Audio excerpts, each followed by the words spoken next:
So I wanted to kind of start on a leave it.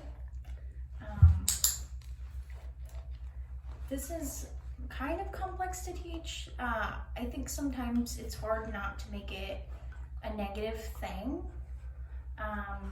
because it's our instinct to kind of punish the dog when they go for whatever we're asking them to leave it. But we really don't want it to work that way. We want them just to learn to make good decisions, not just that we're going to punish them if they make bad decisions, right? So the way that I normally teach this is I start by having food in my hand, so like a little handful of food, and I'm actually just going to click her for looking at it and treat her from my treat pouch and not from my hand. Click her for looking at it and not trying to go for it. So it's really easy here. This is just a look at that game that we practiced.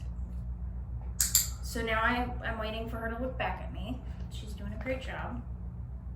And the reason I'm starting this from my hand is if that way if she goes for it, I can just easily close my hand.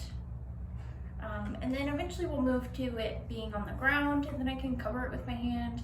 And then we'll start with me standing, and then I'll just block it with my foot.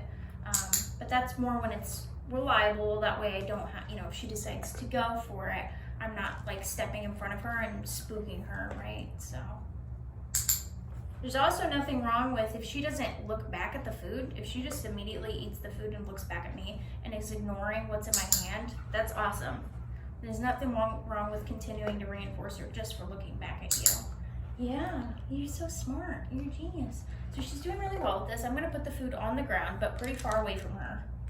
And I'm gonna go back to clicking and treating for her just looking at it. Again, the treat is coming from my treat pouch. It's not coming from the pile. I really want my leave it to mean it's not yours. You can never have it. So I don't want her to think eventually she can have whatever it is on the floor. And that way, if it's an emergency item, maybe you drop a pill or a grape or something that she can't have that's toxic to her on the floor, or maybe like a wedding ring or something like that. What a good girl. It's not like she thinks she can eventually have it. So now I'm gonna increase my rate of reinforcement because Jimmy's walking through. I don't know if you can hear the door. There's also the sound of another dog walking through, lots of door sounds. So as you can tell, she's doing really well. Yesterday there was a lot more sensitivity to those noises. So, especially with the added criteria of there being a pile of food in front of her that she hasn't even tried to get, so. You're a genius. So now I'm gonna start to increase the criteria by just dropping some food in front of her. That makes it more enticing.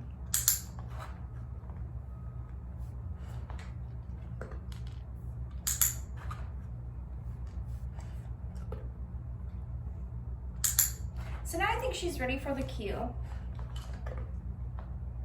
Because she's automatically, after she eats that treat, she either looks immediately back at me or she looks at the pile and then looks back at me.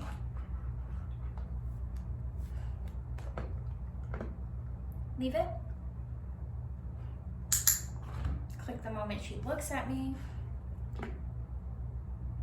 Leave it. Leave it. A lot of times people raise their voice when they practice this to make sure that your dog knows that they can't have it. I think if you train this the right way, you don't really need to do that. So, good girl. Leave it. This is a really good way to work on impulse control. As I said before, it's a safety thing. And then, maybe leave it. You're on a walk or something and you're walking past goose poop. Leave it. You're walking past goose poop and you want to be able to say, leave it, right? Leave it. Okay, take a break.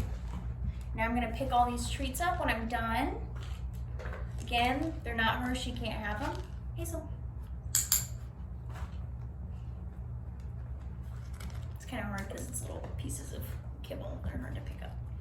Hold on. Yeah, that's my camera.